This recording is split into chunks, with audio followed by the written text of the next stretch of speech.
여러분 안녕하십니까? 이어서 춘천에서 전해드립니다. 오늘 아침 춘천에서 10대와 60대가 각각 코로나19 확진 판정을 받았습니다. 10대 환자는 가족인 서울 중랑구 확진 환자와 접촉해 증상이 나타나지 않은 상태에서 검사를 받고 확진됐습니다. 또 동면에 거주하는 60대 환자는 10대 확진 환자와 접촉해 감염된 것으로 추정되며 역시 증상이 없는 상태에서 검사를 받고 양성 판정을 받았습니다. 오늘 춘천에서 코로나19 확진 환자 2명이 추가되면서 춘천 지역의 누적 확진자는 154명으로 늘어났습니다.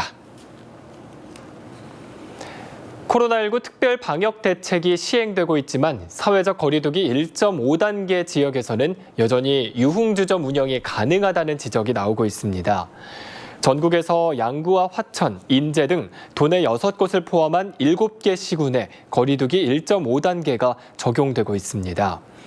정부가 다음 달 3일까지 5인 이상 집합 금지와 식당 9시까지 운영, 파티룸 집합 금지 등을 시행 중이지만 정작 1.5단계 지역에서는 유흥주점의 운영이 가능한 상황입니다. 강원도교육청은 모든 유치원과 초중고등학교의 전면 원격 수업을 2020학년도 학사 종료시까지 연장한다고 밝혔습니다. 다만 학사 마무리 등 대면 활동이 필요한 경우 학교장의 책임 아래 밀집도를 3분의 1로 최소화하도록 했습니다.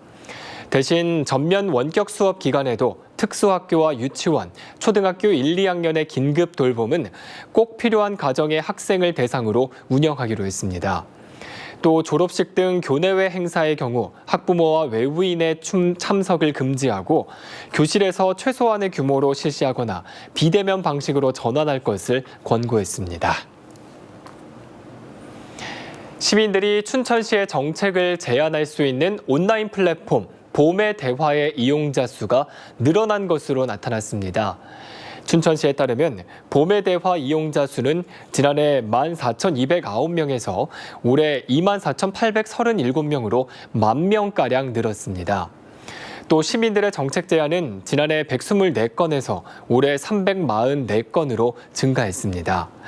춘천시는 봄의 대화가 정착한 것으로 판단한다며 내년부터 온라인 정책 박람회를 운영해 관련 영상과 자료를 상시 게시하겠다고 밝혔습니다.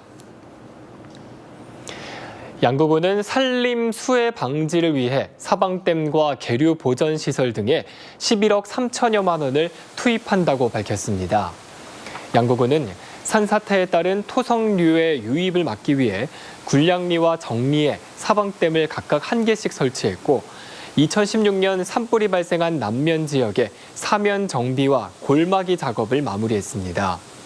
또 양구 방산 백토마을 군부대가 점용하고 있는 산림 1헥타르에 나무를 심고 양구수목원 일원에 사방댐, 바닥마기 등을 설치해 전국 산사태 재해 방지 우수 사례로도 선정됐습니다. 지금까지 춘천에서 전해드렸습니다.